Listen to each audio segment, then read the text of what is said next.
Hi, this is Brenda Green, and welcome back to Living in the Go.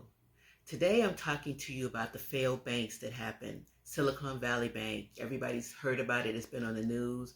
People are worried, they're stressing about what to do with their money. I heard some interesting stories today where people are feeling like take their money out of the banks. Banks aren't safe. They're going to get a safe for the house and put the money in there. Well, I'm going to explain to you a little bit later in terms of why that's not a good idea.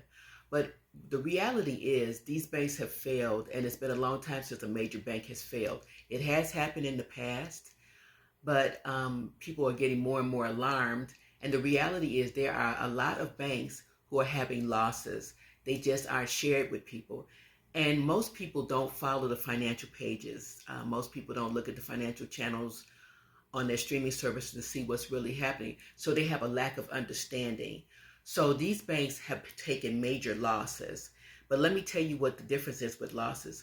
You might not have heard of this term, but it's called the unrealized loss, meaning that let's say you have money in the stock market and your money drops 50% in the stock that you have. Well, that's an unrealized loss because you haven't really lost that money yet until you try to cash it in and get the money from the stock. There's also unrealized gains. Let's say your money shoots through the roof and your stock triples in price. Well, that's an unrealized gain because you don't actually have it until you take the money out.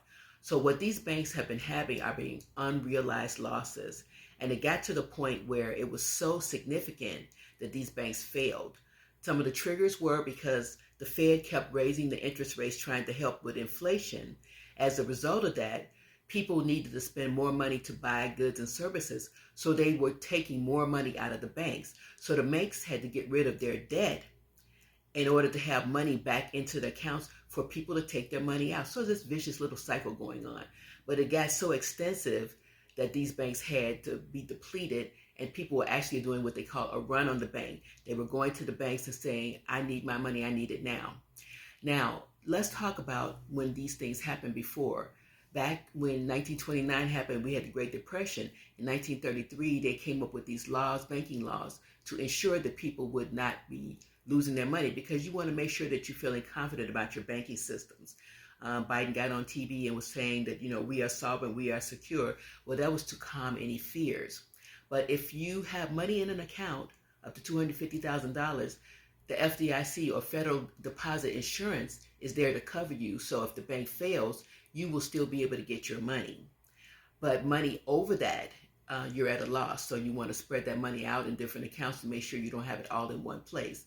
But that's something that was put in place to, one, ensure your money, and two, to give people confidence in the banking that's going on. So banks have failed.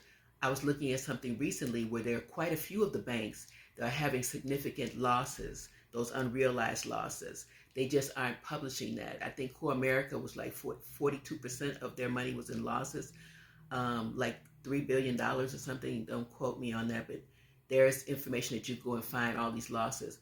And they were the most significant in terms of losses, but most of the big banks were in there with losses. JP Morgan, everybody was in there. So just something to consider.